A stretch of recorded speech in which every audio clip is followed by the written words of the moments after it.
Delightful to having you here on this fireside chat. Hello, everybody here in the audience in Vienna and outside on the digital devices. I would now like to introduce my fireside guest here. This is Doris ROTHAUER. She comes from Vienna, Austria, and we are now connected digitally with her from New York. Doris, it's a pleasure having you here, and we are today talking about the topic what museums can offer in regard to accessibility and inclusion, showcasing the Austrian Inclusive Museum Guide. I'm sending this here out to everybody, a book published last year that represents 130 museums Austrian-wide with their activities regarding on accessibility and inclusion. Doris ROTHAUER works with her transfer office as a strategy and impact consultant, expert and author in the art and creative sector. And her mission is to promote and help shape social change through art, design and creativity. Okay, Doris, thank you for listening and being so patient. Now I would like to raise the first question to you. How did the idea of the book, or I should say the need for the book on inclusive offers in Austria's museums come about? Thank you, Nils. Thank you very much for your wonderful introduction. And thank you all who are listening live or online. I'm very glad to be able to talk about that project. Actually, it started during and after COVID. You know, there was a big discussion on how art institutions in general, and especially museums, what is the impact of museums on society? And because we all know museums, art institutions were closed, we couldn't attend museums, we couldn't go there. And so this was a huge negative effect not to have access to art. And so I'm talking as we, the experts, we, the people who work in museums and art institutions, we realized how it is if there are barriers to the access of museums. So that was a discussion anyhow that started during COVID. And then Martin Essl, with whom I, at that point, was working on several art initiatives and on the topic of inclusiveness in arts, access to arts. He kind of motivated us to think about a project to help museums become more inclusive.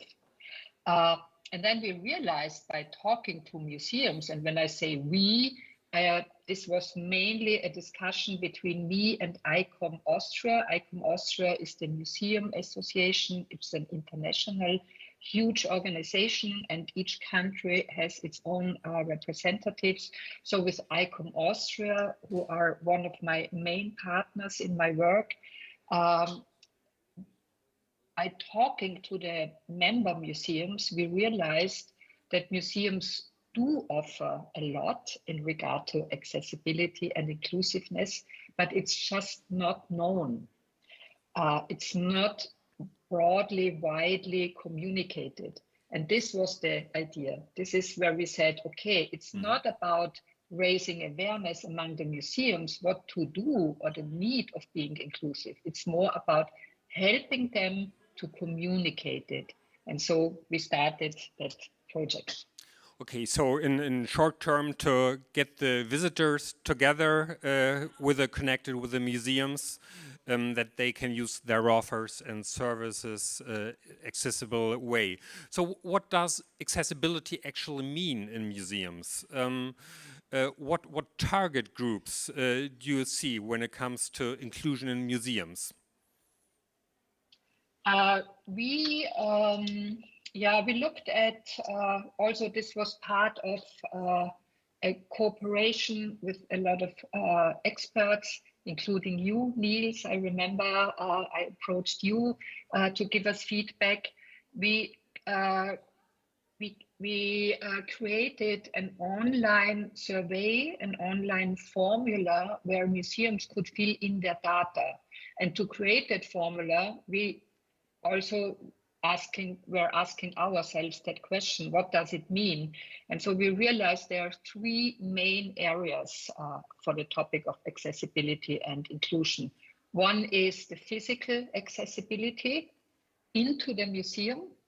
The second, and how to move around in the museum, so the physical accessibility. The second is the accessibility to information.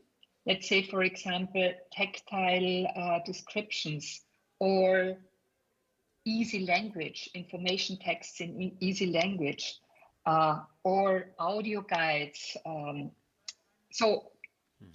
We saw that there is a huge, a huge area around the topic of access to information. And the third part was special programs. Museums offer guided tours, museums offer workshops, and they also offer these programs to people with special needs. Mm-hmm. And so these were the three main areas where we saw that a lot of activity is happening. Okay, and how did you put together actually the data? I mean, it's an amazing wide field you just described. And how did it work? How many museums actually participated, or did you reach out for? How many returned and sent back their data? And how effective would you describe the method of the museums that self-determined their services? So there are, you have to know, in Austria, alone in Austria, there are more than 700 registered museums. And from that 700, around 400 have, and we call it officially the Museums Gütesiegel, which is a seal of quality, you could say, that is awarded by ICOM Austria. And among those 400 museums that have that seal of quality, all of them were contacted by ICOM, informed about the project, and asked if they want to participate, to fill out the online survey, the formula that we provided. And 130 museums responded, which I think for the first edition is a huge success. We had no idea how many museums would come back to us. I mean, if you're talking about the big museums, the main tourist attractions, then these are maybe 10 museums or maybe 20 museums in Austria, but 130. So you can imagine a lot of small local museums responded as well. So I think this was a big success. And the standardization of the data by this formula that we created helped to compare the information, and also helped the museums themselves to provide the information, because otherwise it would have just been a lot of different texts of descriptions. And this is, you called it self-assessment. Yes, we did. So we did not, we believed in that museums are not cheating. So the information they sent us, that this is the real information, but we helped them to structure it so to be able to have it communicated in a way that is really a survey for, and that is easy to handle for the target group, and easy to read and find the information. Yeah, I have to congratulate you and everybody who participated in the project. Actually, I think 130 museums in one book here is so amazing, and you find not too many examples worldwide where this has been reached. But can you describe in a few sentences What is the impact of this book so far, after 1 year of being published? So the distribution, the impact on the target group, so people with special needs and their families, their service people, this was the main target group. It's not so easy to reach out to them directly one by one, but we know from museums that the guide was appreciated a lot. It is sold in all the participating museums, either at the entrance or in the bookstore, in the museum store. So this was the main channel of distribution that we had. We also cooperated with associations of the target group who also sent out information about the book. We did receive emails and response that were very positive, but I would say the most impact that we could really see was on the museums themselves, because they felt motivated to do more. They felt motivated to participate. We also got response from museums who are now in the guide, who offer very little, but even that little what they offer is an important information. And I think that we also get requests for is there a second edition? How can I participate in the next edition? We get a lot of requests for that. So I think the idea that it also helps the museums to make their information more available, that was one of the main impacts that we could see directly. Okay, yeah. Congratulations also on that, to reach this goal. But when you're talking about the target groups, are there any plans how to get them into the project in the future? I mean, they're using now the book and the service information and going into the museums directly and have a practical view on that now.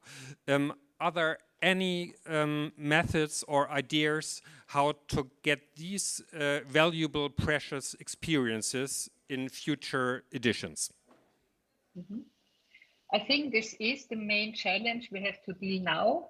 So for the next edition, and also for the website that exists already, where we can include museums permanently, so anyone can send us a request and then be part at least of the website. So the main challenge is not how to get more information or more museums into the project. The main challenge is how to involve the target group. So that's really something we have to devote all our effort for the next phase of the project to expand it. There are ideas. We are talking with the associations. I'm happy for any feedback that comes here from the audience, how to involve people. We could involve them by evaluating the information. We could involve them by maybe having a kind of survey or having surveys in the museums for the people, for example, who do the educational programs. What would that target group expect from such a project? So I can't really answer it how. We don't know yet. I only know this is a very important next There's step. a way to come in, of course, all the community here and the knowledge in the Zero Project will cover that and accompany that. I'm looking a little bit on time, so I want to conclude with my last question, please, Doris. If you had 3 wishes, or maybe just 2, what would come true in the next 5 years in regard to inclusive museums in Austria, but also worldwide? What things would this be? What wishes do you have? Well, one wish, which is already kind of happening, but there can be more of it, is that inclusive programs or being inclusive as a museum should not be an exclusive offer. So it should not be just, we have a workshop and this is for a special target group. So being inclusive should be part of the mission statement and of the values of the institution. I see this happening a lot, but this can be more and more. So we need to still do a lot of raising awareness about what inclusiveness really means, and that it's part of the mission and part of their values. Second wish, of course, is everyone more money. Yep. This project was, to finance it was really difficult, and we are struggling to get public money for the next phase. So, and for the museums, it's the same situation. If they want to offer, if they want to be more inclusive, those programs mean a lot of challenges and efforts for the museums. And there is very little financial help for that. Okay, a clear statement, Doris. Thank you at the end, and thank you so much for sharing your expertise and focus on this important topic.